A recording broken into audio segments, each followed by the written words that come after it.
Hello and welcome to another episode of This Is Important.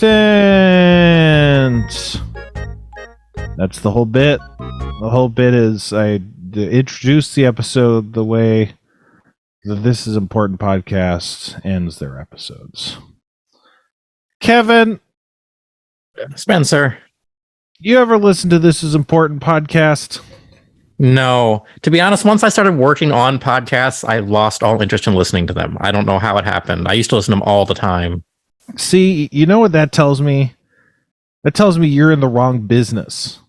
Because I've been podcasting for years, and that hasn't, for one solitary second, dampened my enthusiasm for podcasts. That's all I do is podcast listen. That's what they call it, right? Podcast. I mean, they call them podcast listeners. But This Is Important is a podcast made by the Workaholics guys. You know, you got your Adam Devine, your Anders Holmes, your Blake Anderson, your Kyle Newacek. That's what his name is. I was going to say Kyle Gass, but that's the fucking Tenacious D guy, right? Kyle. Yeah. Anyway, they're pretty similar if you ask me. But it's a good podcast, man. You know what? We should listen to some clips of their podcast. Before the show, we were talking about maybe we should just listen to other podcasts on the podcast instead. And I mean, it would be a good one to listen to. I think that our audience would really like it. It has a lot of, maybe not a lot, but to me, it shares DNA with Harmontown. Like, it's just the Workaholics guys talking shit, talking about their lives, joking around, talking about shit they have no understanding of, really looking stupid as hell on various subjects. It's a lot of fun. They're really funny. They have a good dynamic. And there's 4 people, or at the very least, there's 3 people talking at the same time, that's good podcasting. You know, it's not good podcasting. It's just 2 people.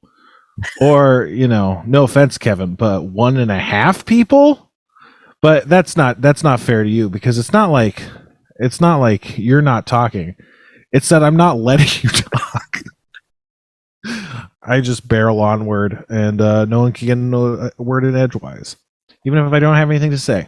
Which is just like today. Man, we had the Skeleton Realm guys on. You guys got to check out Skeleton Realm. I swear to God. They do the live show on Wednesday nights. You got to check it out. It's really funny and really fun. And they just seem, I don't know, man. You ever see something? You're like, man, this is great. I just want this to go forever. I want these people to make infinite money. You know, yes. You ever see stuff like that? So, like, if you had like infinite money to like give to one project, like if you said like, you know, I want to make a new season of Firefly or something like that, what would your passion project be that you could just dump lottery money into? Does it have to be an already existing thing? No. Harmon Quest. Hey, that is an already existing thing. Yeah, no, I was just wondering. I'm just asking clarifying questions. Okay. No, so it has to be something that's not me. I'll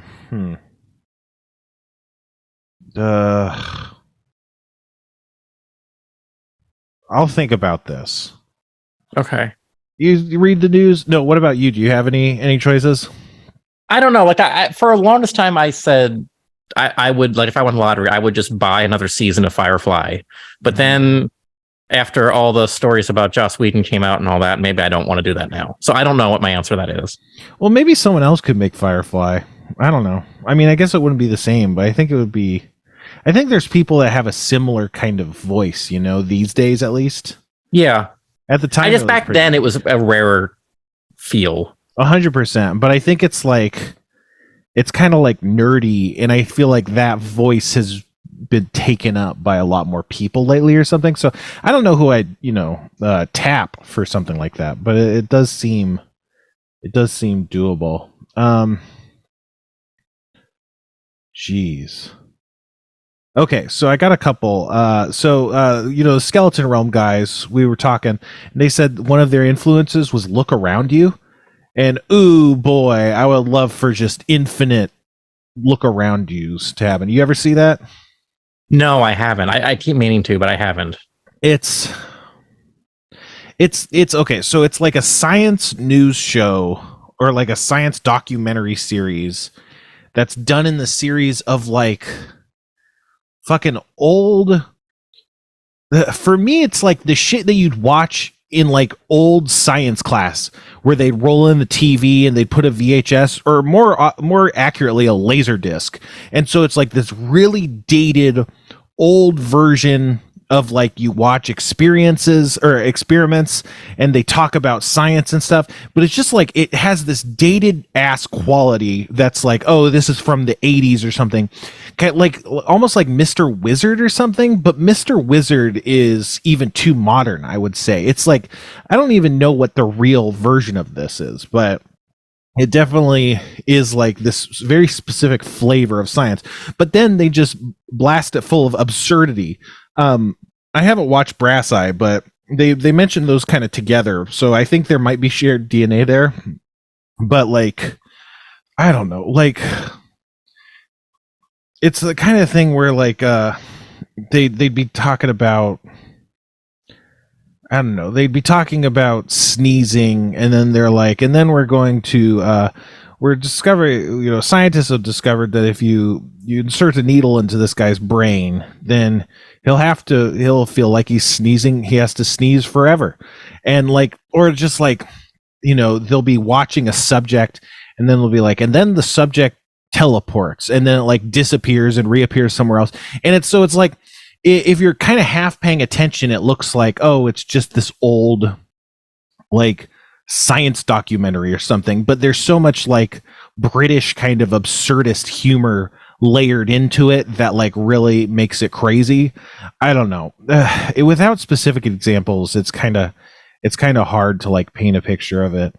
And this isn't even like a good example, but one of my favorite bits from the whole show is they're doing a documentary on ants. It's like an episode about ants. And then at the very end, they say, thanks, ants. And then it comes on screen with the text that says, thanks, ants, as it's like looking at an ant farm or something. And then the letters go away. And then it comes up with new text. And then it says, thants. And I don't know why, but it really just tickles me that it's like they made a contraction of thanks and ants into thants. I don't know. And again, that's not the kind of humor that's like super common in the show because that's just like weird wordplay, I guess. But I really liked it. Towards the end, it kind of got a little different. I don't know. I imagine it's the case of a lot of shows where over time they kind of get behind the production schedule, and so they have to change gears. And so it became more of like, less of like a taped documentary format and more like a talk show format or something, like a hosted show where, there's the desk where there's the presenter and the presenter's like talking to guests and stuff, as opposed to like just kind of, found footage kind of rolled together and stuff. Not found, but there it was done as like, again, like science documentaries where without a presenter or something, just showing the subject matter and talking over it. And then they were doing a lot of computer stuff and going into like computer technology. Like there's a guy who invented a machine that was like a barber machine, and it could laser your hair out, and then it could like fire the hair back onto your face to like rearrange your facial expressions and your hairstyles and stuff. And that's the kind of example of a bit that they would do. I don't know. Anyway, and then the secondary thing is just Richard Ayoade. I just give him, be like, hey, just make anything. Like I'm in for it. Like I'll watch forever. And you know what another answer is? Rob Schraub. Just make whatever passion projects he wants. That's gonna be fun. No studio oversight. Just like let him do his Schraub thing. I think that would be a lot of fun. And a lot of fun for our audience. What's up, that happeners? Is that what we call them? Happuccinos. Cappuccinos. Should we call them something else? That feels like it has Jeff's stink on it. Well, what were our other choices there? We had happenstances and I can't remember any others. Good point. I hated all those other pitches. They were not my style. So in current events, when this podcast comes out? Thanksgiving. Yes. Happy Thanksgiving, Cappuccinos. It's the Thanksgiving episode. What are you doing for Thanksgiving, Kevin? I'm not sure yet. I know we're probably gonna invite some family over. Ariel's gonna cook a lot, and we're gonna just eat until we're sick of food. But I don't think we have any plans beyond that. What are you doing? Do you have any menu or anything? Like any dishes that you're expecting or hoping for or aware of? Well, I'm super excited. She makes the best deviled eggs I've ever had in my life, and I can't tell what she does differently. I don't normally like deviled eggs, but hers are just amazing. So I've given her the puppy dog eyes and asked her to make deviled eggs. So I'm hoping for that. Wow. That famous Thanksgiving food, deviled eggs. Yes. It's not Thanksgiving without a nice hot steaming tray of deviled eggs. Those are served hot, right? They can be, yeah, I'm sure somewhere. I mean, hot like the devil, That's why else would they be called that? Yeah, exactly. That just reminds me. There's a guy in my Discord. Join the Discord on my Patreon, patreon.com/thesixler. Join a vibrant and welcoming community, etc. He tried to make deviled eggs, and he said the recipe called for white vinegar. Which I don't think is a super common ingredient. You definitely, if you're talking about like acid and stuff, you definitely get mustard is like a deviled egg ingredient to my knowledge. And that gives you a little bit of acid and stuff and a little bit of heat. But not so much vinegar as far as I don't like deviled eggs. Well, I guess I should mention that. I'm not a deviled egg fan, whatever. I don't eat them. I've tried them a couple times. I get it. I don't like hard-boiled eggs. I don't like a hard-boiled egg yolk. That egg yolk, not great. The egg white, not much better. It just doesn't do it for me. But he used balsamic vinegar instead of the white vinegar or whatever. And boy, howdy, did it look like feces. It was wet because, mustard is like what do you call it? An emulsion, whereas vinegar is not. It's just a straight liquid. And so they looked wet and they looked shiny, which is not, the yolks do not generally look shiny. They look like this very matte yellow typically. And these are these little dollops of shit. It was so funny. I don't remember if they tasted good or not. I didn't eat them. He was just posting pictures of the recipe attempt, and boy howdy, did that remind me of that. Now I kind of want to try it because I can't picture what that would taste like. Yeah, because I don't like. Again, it's like there is acid in deviled eggs, right? But you wouldn't describe it as like vinegary or sour. Like that's not. No, but you do need a little bit. But yeah, I don't know. Yeah, so I think they'd probably be a lot more sour, a little bit more pungent, maybe. A little bit of a tang to it, yeah. But boy, howdy, does that brown flavor overtake the delicate yellow of the yolk. So, like, it really, it's a color theorist's nightmare, I suppose. But, yeah, well, that's why white vinegar, at least, tracks in that sense. But so that, yeah, deviled eggs, huh? That's all. Not like any of the normal Thanksgiving things. I mean, I'm sure we're gonna have the normal things too. Like I saw she bought some boxes of stuffing and some cranberries and stuff like that. So I'm sure we're getting the normal things too. Mm-hmm. But I'm really holding out for the deviled eggs right now because they're her masterpiece. They really are. Mm-hmm. They really are. Yeah, that makes sense. Yeah, again, I'm not a fan, but I could see how that could be done really well. I'm usually not either. If you hand me deviled eggs, I'll be like, no, thank you. But because we're married, she handed me one. I had to try one because she made it, and it was delicious.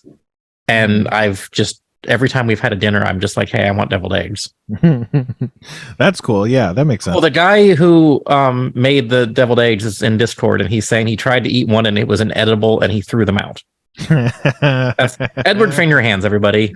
Edward Fingerhands, folks. Thanks so much to Edgar Fingerhands for joining my Patreon.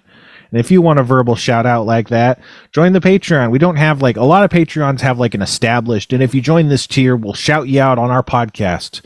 Not so, but you know, I'll see you. And if I see you, I'll think of you. And if I'm doing a podcast and have nothing to fucking say, I might talk about you. And that could be good or bad in a lot of ways. And that's a that happens promise. That's a that happens guarantee. So what about me though? My Thanksgiving. I was gonna do on Tuesday. I'm planning to do a Thanksgiving thing with my friends. I don't know. I guess you'd call it a Friendsgiving, but it's not. It's like really just me and two friends. And I would just be making all this stuff for myself. Because I love Thanksgiving leftovers. That's my jam. But you know, in the absence of that, you know, well, I don't, not in the absence of that, I don't know how to fucking talk anymore, but I was thinking, you know, it might be good to try and, you know, hang out. I don't know. I think they're doing stuff on actual Thanksgiving. And so we're going to do it on Tuesday. So as they can't, you know, so as they can do whatever they want on the actual day. That could be fun. So for that, I bought a fucking Popeye's Cajun turkey. Have you seen these Popeye's Cajun turkeys? No. It's just, I don't know. It's around Thanksgiving every year for the past decade or so. Popeye's has been all like, get a fucking Popeye's Cajun turkey. Like, do that instead of what you're going to do or whatever. And the prices have been going up. They used to be like $40. Now, this one I bought was like $60. And if you buy them online, they're like $95. But you can buy them in store for cheaper. But the online is like they deliver it. So maybe part of that's delivering fees for a giant fucking frozen turkey. So whatever. But you, it's pre-cooked. They used to be fried, like deep fried, which was cool. Like the idea of getting a pre-made deep fried turkey that's not going to burn your house down. That's like really cool. But they stopped frying them like almost 6 years ago, I want to say, maybe more. And so now they just, I don't know what they do, but they put Popeye's flavor on them and then they make them and then they freeze them, flash freeze them. And so, you know, it's a bit more foolproof, supposedly. Who knows? Maybe I'll ruin it. But they're supposed to be easier to make. You just kind of thaw it out and then cook it. And it's, you know, you're really just reheating it because it's already cooked. So we'll see how that goes. I got a ham. You know, we talked last week is I prefer the ham in Thanksgiving, but turkey's not terrible. It's just not, you know, it's like Thanksgiving where it's like you gotta meet with your family and your family sucks, but it's just what you do, you know. It's like that's what turkey is in Thanksgiving. It's like, you know, you gotta do it even though it's not right. And a lot of people buck the tradition, and I think that's great. You know, some people make like a tri-tip or a brisket or whatever, a big prime rib. I don't know. I think that's all great, but you know, I like the thing I really like is stuffing. My mom always made a really good stuffing, and I got spoiled on it. And I don't really like the stuffing basically anyone else makes. I don't really like the stuffing that you can get at places that, you know, prepare and sell stuffing. What makes good stuffing for you? Well, what my mom does is she has a lot of texture to it, which a lot of stuffing just tastes like sludge. Not taste, like texture-wise, it's just really sludgy. Man, one time I saw like a video of someone making stuffing, and it poured. You could pour it. It was like breadcrumbs floating in some sort of soup, and I was like, that is not right. This is what I'm talking. Like when I say sludge, it's like that's literally sludge. It does not hold a form. But so like what I do is I get Mrs. Cubison as a brand, and they do at least two. I think they actually do more now. But they have one of the kinds that they have is called cube stuffing, where the croutons are like these really small kind of cubes. And I get 2 boxes of the cube stuffing. I prepare it like the recipe says, but like a double recipe, and then I add mushrooms, like chopped up mushrooms, chopped up walnuts, chopped up water chestnuts, and chopped up green apple. I think that's all. And so each of those has its own kind of textural element. Like the water chestnuts are, this kind of crunchy, almost like an uncooked carrot, maybe texture, and then apples have a bit of a softer texture after you bake them, but it's still like a bit more toothiness. And mushrooms have, the mushrooms kind of don't really have their own textural element. They're just kind of soft, and they bake down, and so they kind of meld in with everything else. And then the walnuts add like a crunchiness. But I don't know. I'm told that some people just like the soft sludginess of them, but I don't know. And then I usually use a little bit less of the broth, so that it's like less wet. And so like on the top, it's again this cube stuffing, and so the top of the stuffing is like crunchy, and then the bottom is all sogged up and normal, so to speak. But you get just a lot of different textures, which is I think a good food thing.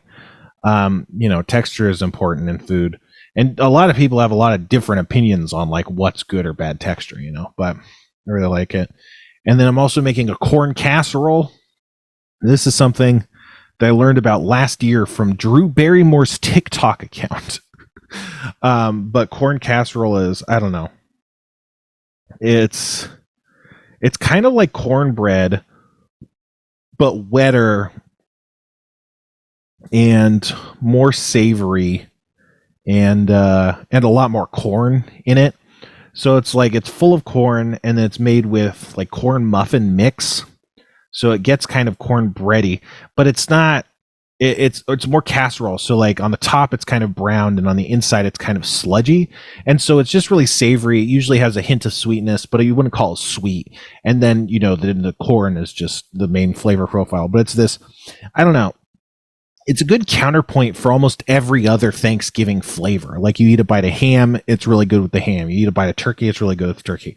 It's just a really good mix. So if you Google like corn casserole recipes, you can find it. It's actually really, really easy to make. You just dump everything in, and like the most complicated step is melting the butter before you dump the melted butter in. But you just dump everything into like a sheet baking, casserole dish or whatever the fuck, and then you bake it for like an hour or so until it like starts to set, and it's good as hell. Like I don't know, man. But I'm gonna make those, and then we got the turkey and the ham. I think my friend's gonna make mashed potatoes. The Cajun turkey is supposed to have its own drippings to make gravy out of, but something that I do because I like to kind of go halfway between making stuff and buying stuff, just because it's like you don't got to make everything. Like I don't know. There's like a level of effort that doesn't get rewarded by homemaking stuff. It's like some things. It's like, oh, you could just buy it. Like I don't know like a really good macaroni and cheese recipe, for instance, but you can like buy really good macaroni and cheese from like various restaurants and stuff. And so yeah, so I kind of like mix and match sometimes. And like last year, I just bought a smoked turkey, half of a smoked turkey from like a barbecue place, and that was fucking amazing. It's like that's way better than just buying a turkey and cooking it myself and brining it or whatever, and then it turns out like shit because it's fucking turkey. But what I'm talking about, of course, is gravy. Go to the Jollibee. You know about Jollibee, Kevin? No. Jollibee is a Filipino chain. It's actually pretty big. They do burgers. They do fried chicken. The thing they're like kind of famous for is this very weird style, like this very specific style of spaghetti. And the spaghetti sauce uses like ketchup or banana ketchup or some shit. And so the sauce is like really, really sweet. And so it's a very strange kind of, I guess that's, what do you call it? Xenophobic to call it strange. But it is. It's like a weird take on spaghetti. But, people love it. And it's not bad or anything. It's just non-traditional, how you might expect from like your typical kind of tomato sauce, meat sauce, etc. but they make a mighty fine gravy. And so you can just roll up to Jollibee and be like, I'd like $10 of gravy. And that's like, all the gravy you can carry. And it's really good. It's made to go with the fried chicken, I guess. When you order like a fried chicken meal, they'll give you like a tub of gravy to dip the chicken in. I don't know. That's what I do. No, actually, I'll just straight up drink the gravy. It's really good. Can you guys tell I'm like the fattest person on the planet? But yeah. So probably get some backup gravy from Jollibee's just in case the Cajun turkey gravy doesn't turn out. But I think the Cajun turkey gravy should turn out pretty well. It's really easy to make gravy. You just got to make a roux. No one knows how to make a roux these days. Kids these days don't know how to make a roux. These fucking millennials, man. It's disgusting. I don't know. So that's my Thanksgiving. Oh boy. Yeah. What else? I had other things to talk about. I swear I did. Kevin, I swear. I believe you. Thank you. Man. Oh, someone on the Reddit said that I complain too much, which is accurate. But I'm going to complain more. I went to Wendy's.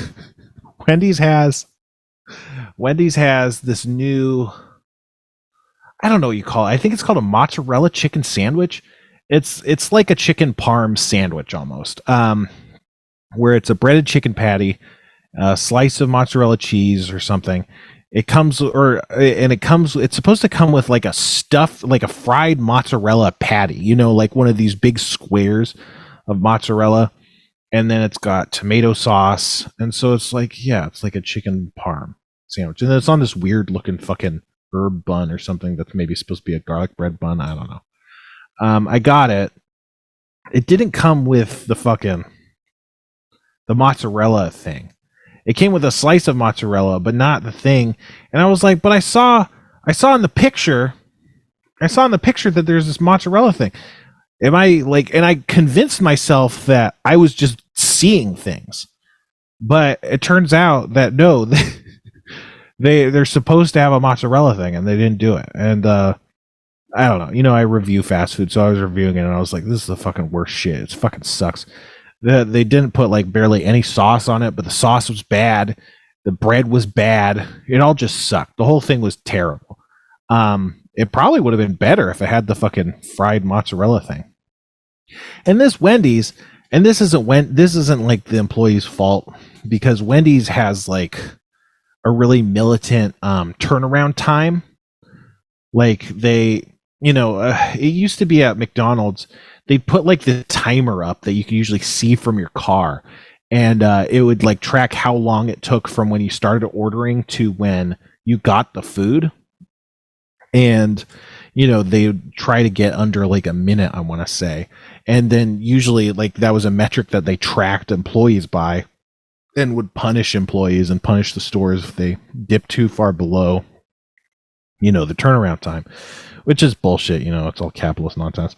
That's why I don't blame the people, but Wendy's has probably one of the harshest policies around that. And so to get around that, it's a pretty common thing for Wendy's employees to stand like 20 feet ahead of the drive-through, menu with the screen and the talking box, the microphone, whatever you call that, the intercom system. And then they have, their handheld kind of ordering kiosk, and then hanging off the ordering kiosk is a piece of paper that passes itself off as the Wendy's menu, but it's not the Wendy's menu. It's like a quarter of the Wendy's menu. It's like Wendy's has like burger specials, they have chicken specials, and then they have like so it's just the whole menu that they have there is just the Wendy's is just the burger specials, like the 1 through 10 burgers or whatever. And they're like, "Can I take your order? What do you want?" I'm like, "I don't fucking know. I don't see the menu. I can't see what I want to order. Like, none of the things I want are the burger specials. Like, I want to see, like, for instance, they didn't have the fucking thing on that menu. I was like, I saw on the internet that you guys have this thing. Do you have it?" and I sounded exactly like this, right? I wasn't being polite. I was pissed. I was yelling at them. So and they're like, yeah, we have that, and I was like, I guess I want that, and they're like, you want the burger or the chicken? And I was like, there's a burger version of this? That sounds like a fucking nightmare. But and then they were like, why are you telling me? And I'm like, it's good for the comedy bit that I'm doing if I actually say these things to you. By the way, this is a comedy bit. I want you to know I'm workshopping my stand-up, and this is that. But it's just like, I don't know. It sucks. It sucks that they're like trying to pass it off like, oh, we want to help you order and stuff. It's like, I literally don't know what food you have. You guys sell like 5 different salads. None of those are on the little menu that you're showing me. It's like, it's a farce. How are you supposed to order without being able to see the menu? Whatever. But again, it's not their fault, because they do it to beat the clock, because their clock works on a sensor that happens when you drive over it, and that sensor is like in front of the menu. So the second you roll up to the menu, that's when the clock starts. And so, by taking the order and having you roll like 20 feet forward and stuff, they're padding their time, and and they are really fast. It's just like, I don't know, it just sucks. It's like whenever I get my car service, the car service place is like, hey, we're gonna send you a survey, and we want you to give me 5 stars and stuff. And I always answer the survey, and I give them the 5 stars. In the comments box, I always write, where the fuck do you get off? How fucking dare you force your employees to hawk this survey at me, where I know the survey's completely bullshit, because I can't be honest, because I have to give it 5 stars. And if I'm not giving it 5 stars, you're going to punish the employees who did a great job, because you can't accept feedback that's less than perfect from a very run-of-the-mill experience. No run-of-the-mill experience is going to be 5 stars. And yet that, and I just cuss them out. I use a lot of cuss words in those. And that's what I do every time. But I do give them 5 stars. It's the same thing. It's like, it's so fucking, it's the, it's the big data age. And the big data age means bending over backwards to lie to robots for some reason. Like, I don't know why we got ourselves mixed up in this world. The other thing I wanted to complain about was I went to Halal Guys today, and I got the thing. Halal Guys, you ever go to Halal Guys? You have one of those? There's not one anywhere near me, but yes, I've been to one before. They're pretty good. And they opened up in Glendale, and since then I've been going like all the time. It's really good. But they try to give you lettuce and tomatoes and stuff. And if you're getting a rice bowl, I don't know, fucking shredded lettuce? Like, that's nonsense. You don't want like shredded lettuce in a rice bowl, or tomato for that matter. But so I always go like, no lettuce, no tomato. And they always, like, even when I say that, they try to add it anyway. They're like, come on. But today I went, and I was like, no lettuce or tomato. And so the guy scooped the rice in, and then he was like, this is as much rice as we could give you. If you want more rice, you have to ask for extra rice, so we charge you for extra rice. And I'm looking at the rice, and I'm like, looks like a normal amount of rice to me. Why did you say, like, why did you bring that up? I don't get, like, he seemed really defensive. And just him saying that was like, now I'm feeling like attacked. And then I look, and the guy in front of me in the line who got served by a different guy, he has like literally twice as much rice in his thing. And I heard him order, and he didn't ask for extra rice. He just got this rice. And so that guy has like twice the rice as and then I hear this guy spiel, and I look over at this guy's rice, and I'm like, what the fuck? You're trying to like, bar me from extra rice. But, to be fair, rice is one of the most expensive ingredients in the entire, restaurant. I'm sure they're going bankrupt because too many people have not even asked for more rice, just kind of assumed they might get more rice by not asking for vegetables. But so hopefully that makes the guy who commented on me complaining too much feel better. Which, I don't know. I hope all these people die, man. I hope everyone who's mean to me dies. And I guess they will someday. But realistically, I'll die before them. All right. Now I've run out of stuff. So, Kevin, you might be familiar, but we actually have a little segment on this podcast called What's Kevin's Deal?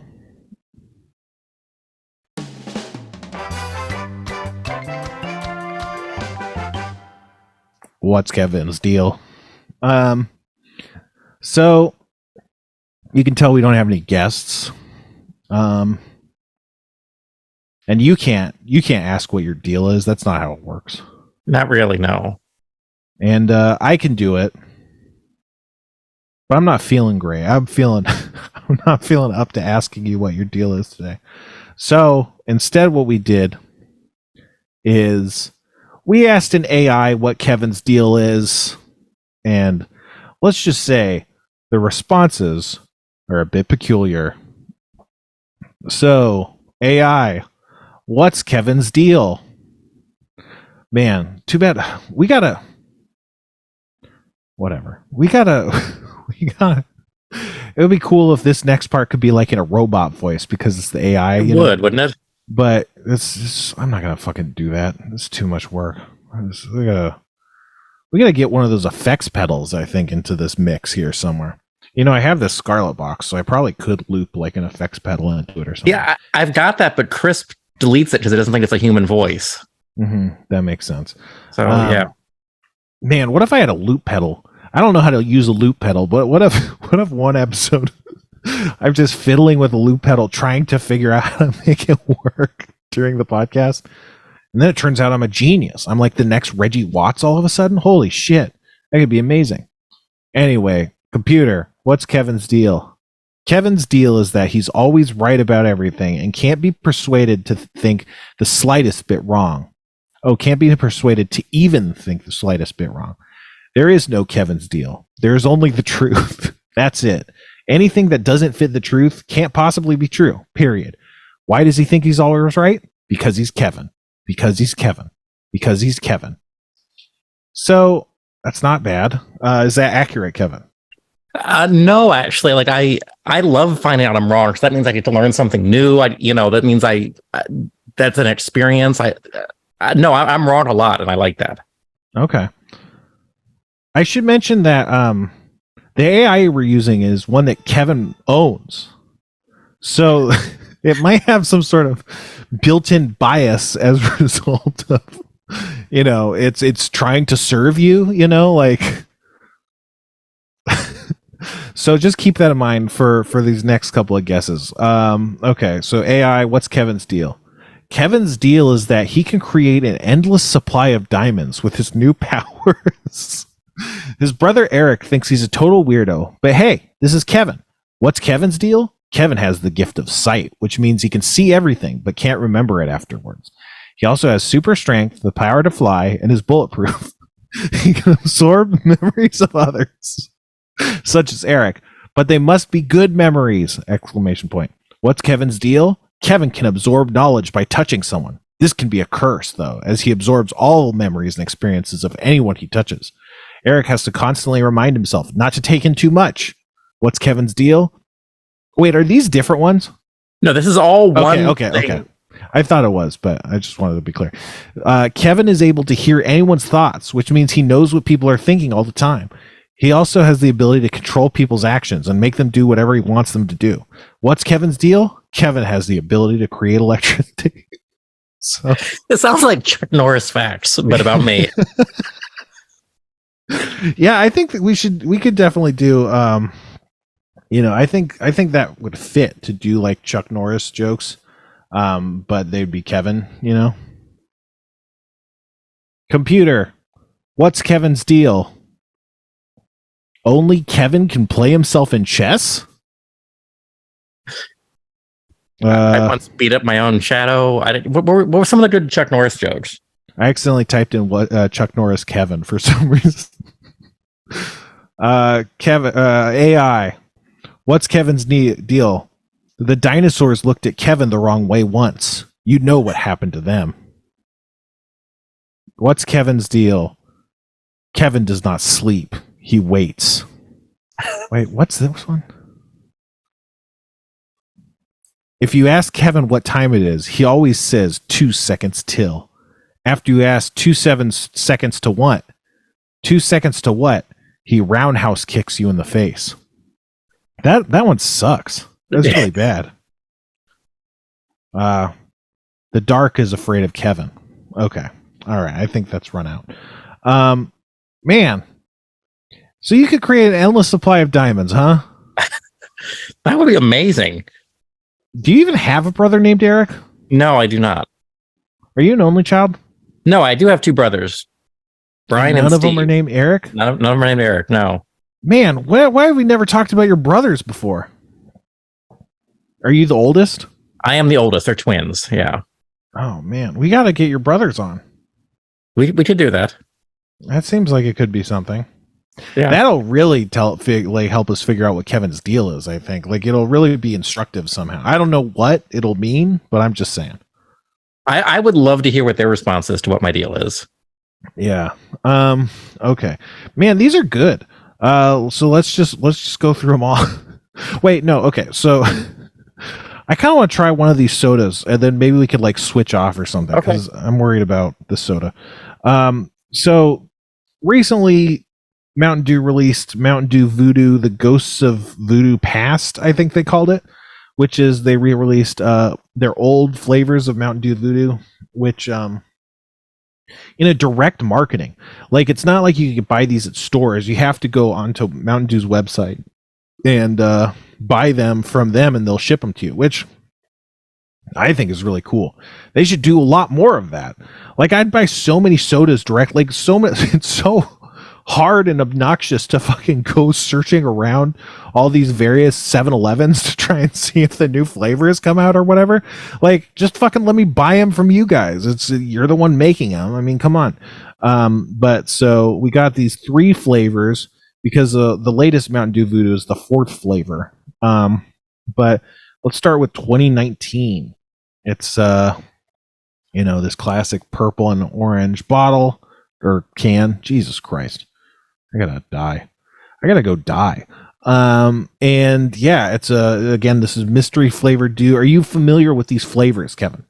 Yeah, I've tried them all. I just can't remember which is which now. Okay. So what are you smelling? Almost nothing from this one. Yeah, I'm smelling sweetness and just like Mountain Dew smell. Almost like a, not caramelly, but almost like a sweet candy-ish, but nothing beyond that. Yeah, like a sweet candy. Yeah, I'm gonna have to taste. I don't smell anything though. Really. I know what this tastes like, and it does smell like how it tastes, but you wouldn't be able to guess without knowing. What is that? Yeah, what does that taste like? It is candy for sure, right? Like, yeah, but it's not. I don't know. Like, I want to say like some kind of like cheap Halloween candy. Yeah. Oh, you know what it has? It has kind of like a cornstarch flavor, almost like. Yeah. Like, I believe candy corn, maybe. Mm-hmm. Well, you're correct. It is candy corn. Oh, is that what it's supposed to be? Yep. Oh, okay. And after you have that flavor in your mind, it does taste like it. Like, I remember when these first came out, I didn't know what the flavor was until like months after they revealed it. And then when I revealed it, it was like after the last time I had had one. I was like, I don't think it tastes like candy corn. But trying it now, it definitely tastes like candy corn.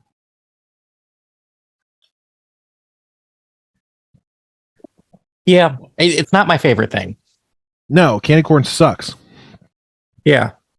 I kind of like it, though. I mean, it's not bad, but there's just so many better Mountain Dews now. Mm-hmm. They've raised the bar so much since 2019. We were just babes in the woods back then in terms of Mountain Dew flavors. Yeah. I'd much rather enjoy the Fruit Quake or the fucking... Wasn't there a gingerbread flavor? Yes. Gingerbread Mountain Dew. What the fuck are we doing? Jesus Christ. Yeah, I sorted out the can from when we tried it. It's gingerbread snapped. I was trying to think of what it was. Snapped. Yeah. Oh man, so you've been playing Marvel Snap, right? Have you fallen off of it yet? No. I mean, I've gotten up to like level 21, 22, somewhere in there now. Just yeah, your description of it made me think, wow, I would really like this game, and I did. Mm-hmm. It's got a pretty decent curve though. Once you hit a certain level where you're starting to match against people with just such better decks than I have, but it's I'm still winning like 80-90% of the time though. So I don't know if I'm just really good or it's just really bad players at the levels I'm at right now. I'm assuming it's the latter. Well, I think that like the ranking system, I think means that early on you'll start to climb up the ranks and you'll be playing against people that are worse than you. But after you hit a point, I think it generally will mean you'll be playing with people who have way more cards than you. And so then I think like beating people who have more cards than you, I guess would also then mean you're probably more skilled than them because they've been playing longer, have accrued more cards, and you're still managing to beat them. But what kind of deck are you running? Just my own like I'm deliberately not looking at strategy or what the meta is or anything like that. I'm just like, hey, this card seems cool, let's throw it in. And then like what kind of cards are in there then? Mostly the starter cards, but with some additional ones thrown in. Like I don't know, like I'm trying to find like a good use case for Professor X, because it's such a powerful card, but it seems like it's gonna screw you over more often. It's gonna help you. So I'm not playing that one yet, but I want to. Do you have any like hot cards you think I should be trying? No, well, the thing is, people have different cards. Like when I first started, I thought that everyone kind of gets the same cards, but no, it seems like you have Professor X really early. So like I got Professor X really late. So again, just a quick recap is you play cards. The cards have scores. They have like powers, and you play them in 3 areas, and you got to beat 2 of the 3 areas to win the game. So, you want your powerful cards, you want more powerful cards in the zones, but also you got to put them in the right zone. Because if you spread all your guys out evenly and then they like put all their cards in just 2 of the zones, they'll beat you because they have more power concentrated, And so what Professor X does is he locks down a zone. So nothing can happen there. Cards can't be destroyed. No cards can be added there. And so like, the use case for Professor X is, you get an area where you're winning, and then you throw down Professor X, and suddenly they can't play any more cards there. So if you're winning, you're just going to win that zone at the end of the game, no matter what. But then the downside of Professor X is you can only play him on the second to last turn of the game, which means, they're already probably have played as many cards as they're going to play there anyway. And then the other thing is, the turn you play him, your opponent can play cards there too. That's a big part of the game, is you're trying to guess where the other player is going to go and try and outmaneuver them. And so if you're like, oh, I'm going to lock down this area because I'm winning with Professor X, they can throw down like 2 cards there that round, and that'll take them to beating you, and then you just lock that zone down that you're now losing, and it's like, well, now I have no chance of winning this zone. It's locked, and so Professor X is kind of tricky, and he doesn't have a strong power. That's the thing. A lot of cards that have like controlling abilities like that kind of lock things down, they have really weak powers. So I have a hard time understanding like how to put them in a deck. Like I put a deck together of just a bunch of cards like that, but then it's like I could never win because I can fuck with the opponent really bad, but I just don't have the power to actually win the game after that, But yeah, Professor X is definitely one that I haven't quite figured out. But are there any other cards that you're liking or interested in or that are working for you? I can't remember. See, I can't remember the other names, but the one that just picks 3 random cards and gives it +3 power to each, That's Ironheart. Yeah. That one, more often than not, especially with the other one that gives you it repeats all of your on reveals. Mm-hmm. Those 2 together, if I can get those both in the same location, it's pretty hard to not win then. Yeah, Odin's cool. Odin repeats all your on reveal abilities in the same area. So if you get creatures with cool abilities, not creatures. I think of everything in mana or in terms of magic. So like they have energy costs, and I call those mana costs because that's what's in magic. But yeah, man, it's a great game. Having a lot of fun. I've actually been on a winning streak. I'm up to rank 40 right now. What I have right now is a destroy deck, and it uses cards that destroy. So, like for instance, there's Deathlock. He's a 5 power card. He's 3 mana, and he destroys all the cards in his area when he comes into play. So, what you could do is you could play him before you play other cards there. That way you don't have a downside. Or you could play, there's cards that want to get destroyed, like Wolverine wants to get destroyed, and Sabretooth and Nova and Bucky Barnes. If you destroy Bucky Barnes, he turns into the Winter Soldier. So you throw down Bucky, and then you put on Deathlock, and then he kills Bucky, and Bucky turns into Winter Soldier, and then you have like 11 power for 2 cards. So it's really strong, like a good combo. And so I've been kicking ass with my destroy deck. There's also a card called Death, who Death costs 9 mana, so you can't even play them. But it gets cheaper for each card you've destroyed. So if you're playing a destroy deck like that, you're destroying your own cards, you can get it down to 6 mana or even like less mana, and that can be cool. You can play them like turn 4 or turn 5, or play them on turn 6 for like 0 mana, and then you can do other stuff on turn 6 while still playing a really powerful card, because Death has 12 power, which makes it as powerful as the Hulk. So my destroy deck is pretty cool. And then there's the move deck. The move deck has cards that move around a lot, and they usually get bonuses for moving around. And the cool thing about that is, since you're trying to master these zones, your opponent is like, I'm going to go for this zone and that zone, and you're setting up in one zone. They're like trying to match you in the zone. And then you play Heimdall as the last card, and that is the 6th cost card.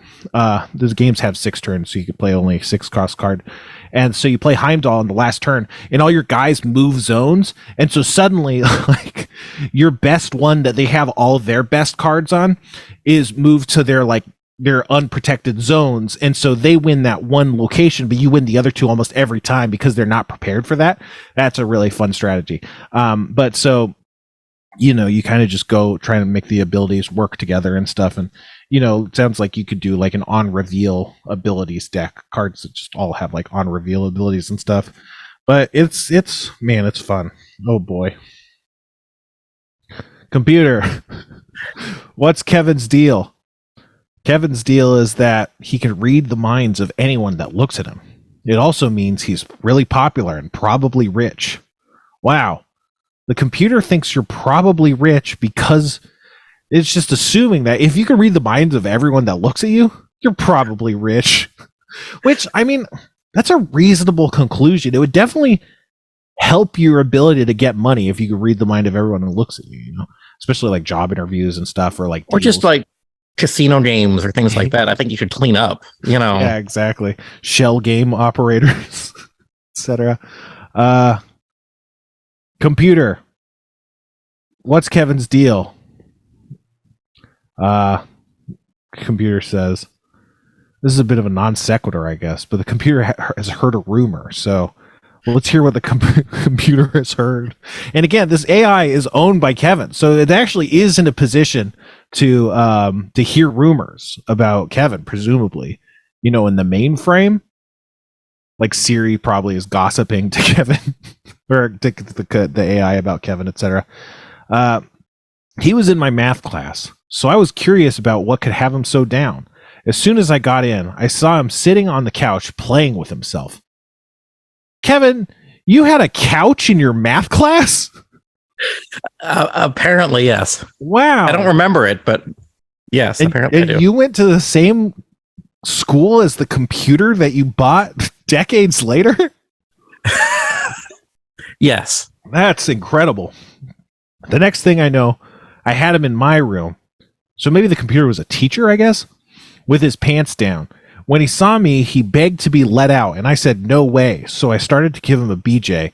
I assume this must be a repressed memory, Kevin. It's got to be. And he seemed to really like that. Well, yeah, people tend to like it. Tend to. After that, I told him I want him inside of me, so he fucked me hard and deep and came in me. It was a good time, and he looked like he had a smile on his face the rest of the day. I was walking around the school with my shirt and shorts back on, and I went by a bunch of the girls who were in the locker room after gym. I heard a couple of them whisper, and they didn't look too happy about something. I think I found out what it was. So this isn't a rumor, computer.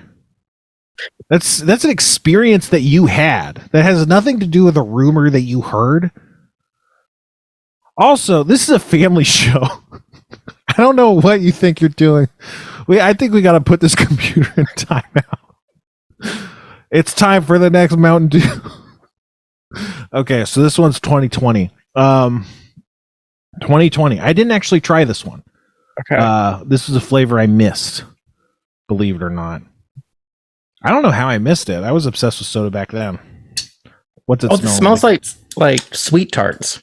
Mm-hmm. I think. To me, it smells like Tootsie Pops.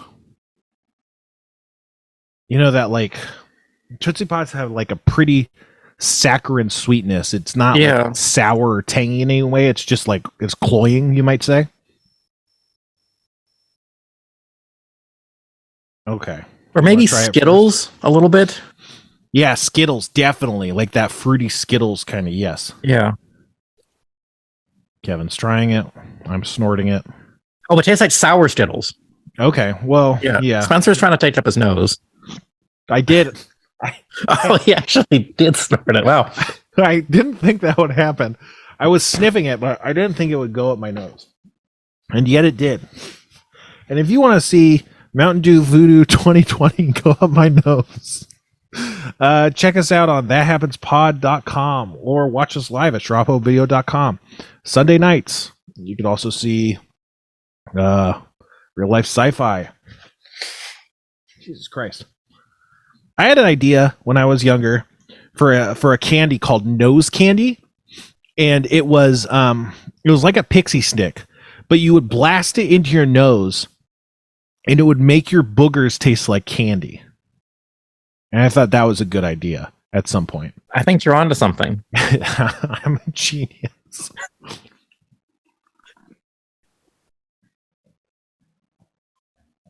Yeah, to me it really tastes like Tootsie Pops. Even to like, maybe it's just psychosomatic, but I feel like I could taste like a weird chocolate undertone, which can't be right. Okay, I'm looking up to see what it's supposed to be because I'm confused now. I believe it's fruit chew flavor. Like, like the kind you might get packed in a lunch. Okay, so Mountain Dew gave out several clues, one of which was fruit candy. Mm-hmm. Oh, and another one was it sent them over the rainbow. That's got to be a Skittles reference, doesn't it? Yeah, no, but I think the answer was fruit candy, but I don't know. I could see Skittles for sure. Yeah, fruit candy explosion was the official answer, I think. That's the thing. Like, I think for like legal reasons, candy corn is like free domain or whatever. But I don't think they want to say exactly, what their inspiration or whatever is. For instance, the latest Mountain Dew Voodoo, they just came out and said it was sour candy. Just sour candy. Which is not, it's kind of like a letdown. It's like, it was sour candy. That's what it tasted like. You're just telling me that's all it was? It's Mountain Dew, so it's sour. And it tastes like candy. Whatever. Computer, what other rumors have you heard about Kevin Day? Okay, this one's an old story. He's a good friend of mine. Well, yeah, you gave him a fucking blowjob. He was born with a mental disorder. The doctors gave him an operation, which unfortunately went wrong. This operation left Kevin with something terrible called this is in quotes, evil mind. That's a very official designation. Now I understand why he was so different to everybody. His brain was evil. Kevin killed people. This seems like it's maybe pulling from the movie We Need to Talk About Kevin, I think. Which is a movie. Or Home Alone. Sure. Yeah, Kevin killed people. But We Need to Talk About Kevin was a movie about a kid who he was gaslighting the mom, where he was a real mean kid to the mom. And whenever anyone was around, he was being nice and cool. And so the mom was like, when you guys leave, this kid is being an absolutely shit. Like, he's being cruel and malevolent. And they're like, nah, you're just a stupid woman. You're crazy. And then eventually he kills a bunch of kids at school with a bow and arrow. Spoiler alert for We Need to Talk About Kevin. That's like the whole movie. That's like the end of the movie, is that he kills a bunch of kids with a bow and arrow. Anyway. You want to try this last one? Yeah. Let's give it a shot. Okay. So okay, so for these two, which was your favorite of the two? I think the second one, the Skittles one, because I think the candy corn one just wasn't interesting enough for me. What about you? To me, there's something weird and flat about the candy flavor of the second one, where I kind of like the candy corn more, just because, like, I don't know, it just reminds me of something off, like something wrong, if that makes sense. Like the candy flavor is just kind of a bit weird to me, and I think that's like the Tootsie Pop nature of it, if you ask me. But I don't know. I can see that. Okay, so now we got this one. Now this one smells like Fun Dip. I've been looking for. Fun Dip. I can't find any. I want to do a series of short videos. Maybe I could do TikTok of them or something about forbidden candy techniques. And I have a forbidden candy technique with Fun Dip, as well as Kit Kats. It's starting up your nose. No, here's a spoiler alert for that upcoming video series. What I do is I rip open the thing and I just dump the entire sugar packet in my mouth and just chew that all in one go and swallow it. And then I just eat the fucking stick. I go crunch, crunch, crunch and eat the whole stick. And that's that. That's really what I do. Like, it's not like I'm doing it for comedy. That's how I eat those. Because I'm going to be honest. Like, I love a Fun Dip because I eat it that way. It's like a lot like a pixie stick or something. But it's asinine to fucking eat a Fun Dip the way they want you to. You lick the stick and you get the tiniest smidgen of this candy powder and then you drink it, or then you eat it, like you slurp on it. It's like this. It's a nightmare. It's a travesty. Is what it is. Anyway, you want to take the first sniff of or taste of this? I guess we smelled it already, right?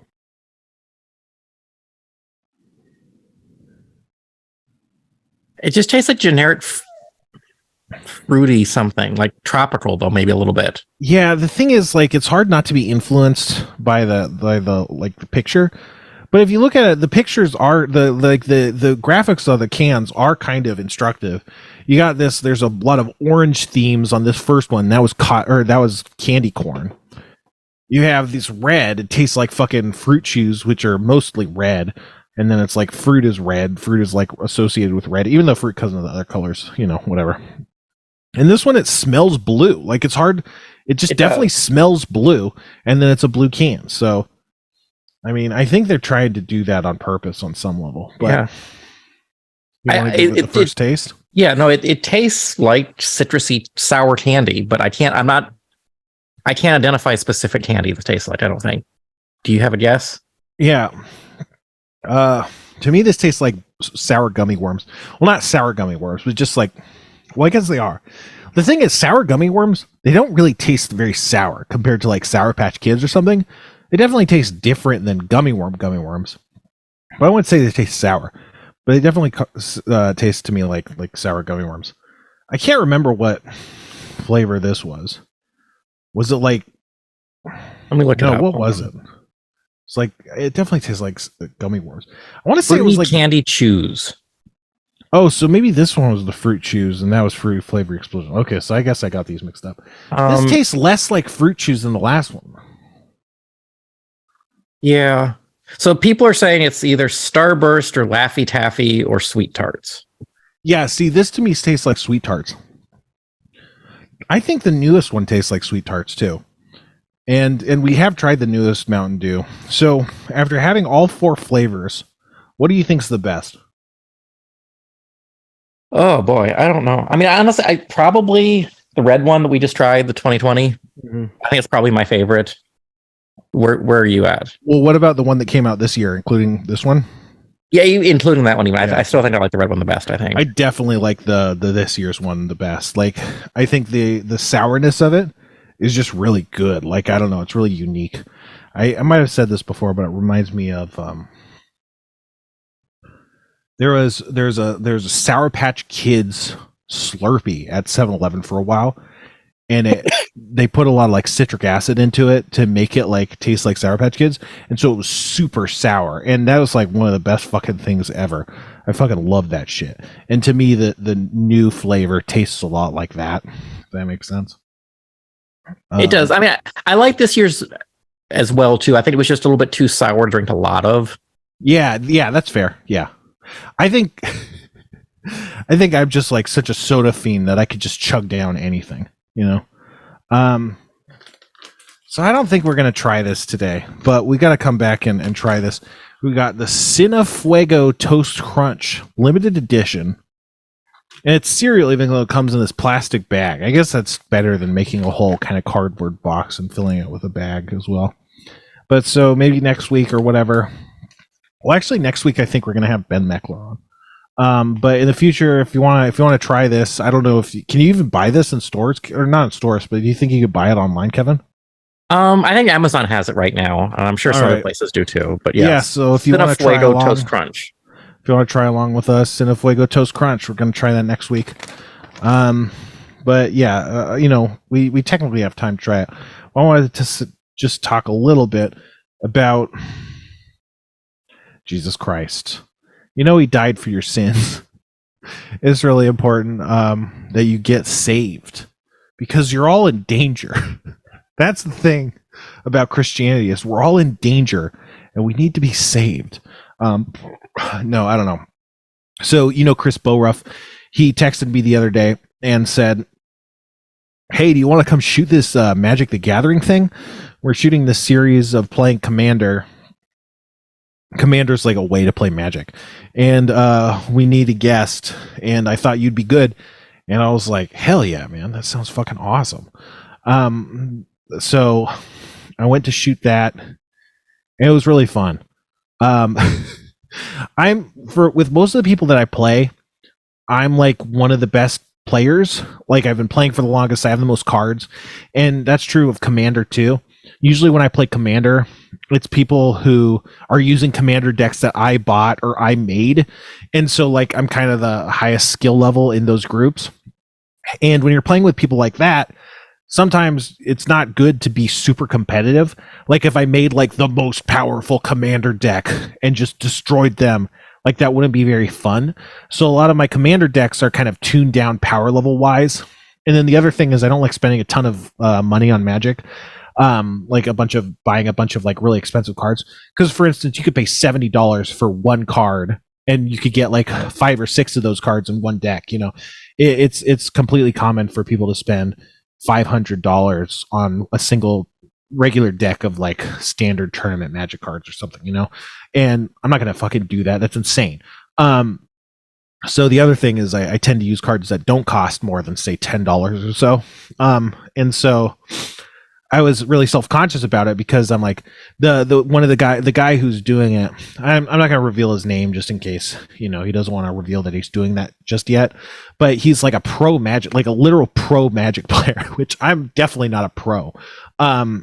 So like he's won money playing Magic, but and Commander can be like that. Commander's a more casual format, but but people can be really crazy. Whereas for me, if like I make a crazy deck, it's like, it's not even going to matter. I'm not going to play good people. I'm going to play people who I taught to play Magic and stuff. And I don't want to piss them off with a crazy deck. And so I was like, I don't think my decks are going to be good enough, but I was glad to be there and they weren't. My deck sucked.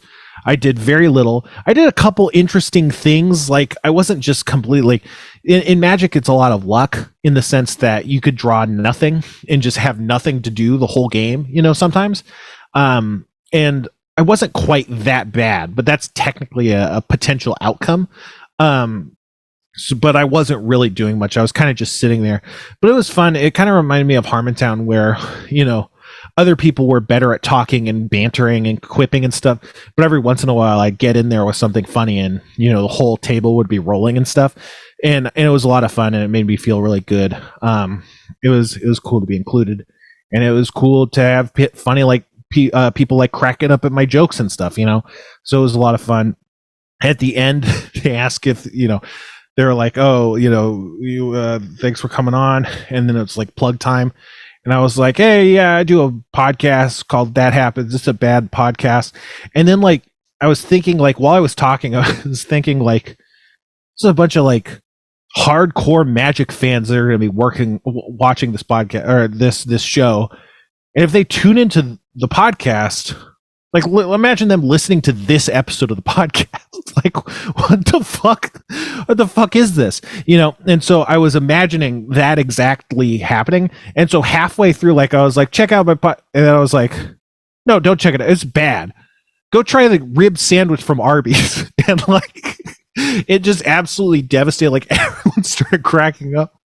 But the thing is, I was kind of, it's the same thing as like I've been saying on the podcast. It was like kind of serious, you know. It's like, no, you should check out the sandwich. But I think it was just such a crazy like non sequitur that it like killed everybody, and it was really funny. And so it was a lot of fun. And yeah, I don't know.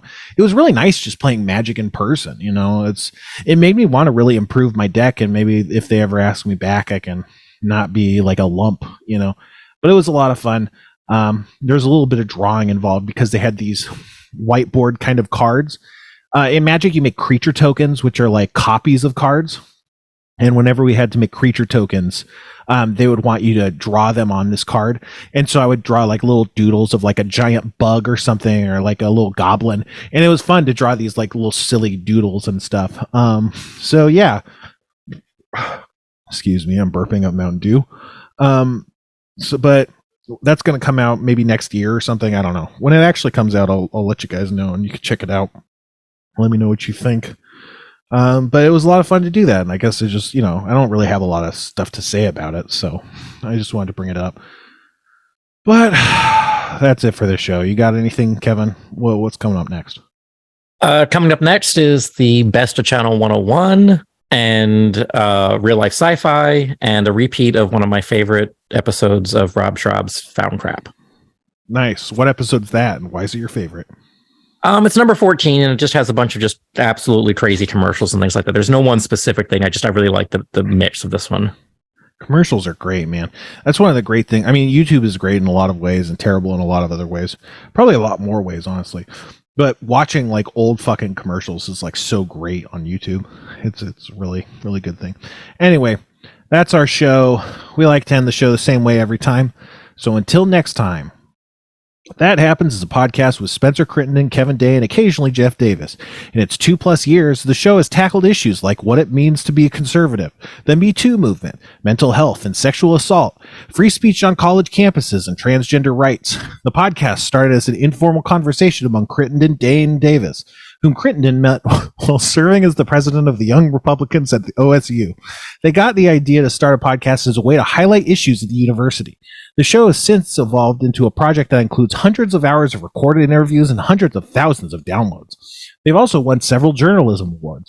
Over the past few years, they've also added a second and third co-host, Dan Harmon and Bruce Campbell, founders of the National Conservative Review. But Crittenden, Day, and Davis remain the trio at the center of the show. As Crittenden told me in a recent interview, we are not trying to reinvent the wheel.